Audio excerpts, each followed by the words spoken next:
এতটাই খারাপ যে অনেক সময় আপন মানুষের হারাইছি, অনেক কষ্ট পাইছি, কান্না করছি এবং নিজেকে তিলে তিলে শেষ করে দিছি।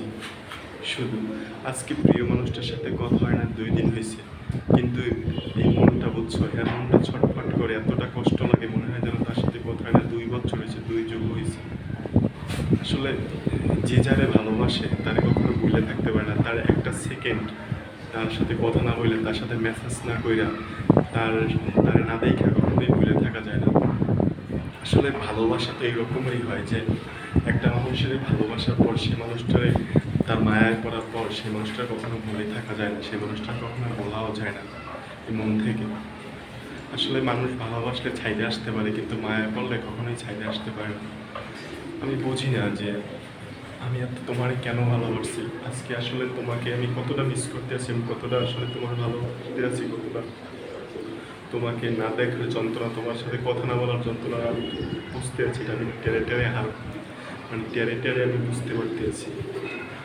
আসলে যারা সত্যিকারে ভালোবাসে তারা কখনো ভালোবাসাটা পায় না, ভালোবাসা তারা কখনো পায় না, ঠিক আছে? আর যারা মিথ্যা অভিনয় নিয়ে ভালোবাসে তারা এই ভালোবাসা পায়।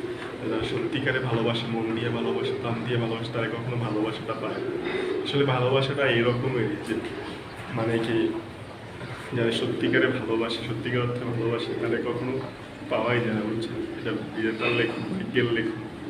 আসলে আমি তোমার এত পরিমাণ ভালোবাসছি যে আমি কখনো তোমার বইলে থাকবো বা তোমার ছায়া থাকবো বা তোমার ছায়া থাকবো, আমি কখনোই আশা করি না, আমি বিশ্বাসও করি না। আজকে আমি বুঝতে আছি যে তোমাকে আমি, তোমার সাথে কথা না বলা, তোমার সাথে কথা না বলে থাকা, এটা আমি আমার মনে থেকে পরিমাণ কষ্ট জমা হইতেছে, এটা আমি নিজেই বুঝতে পারতেছি এখন।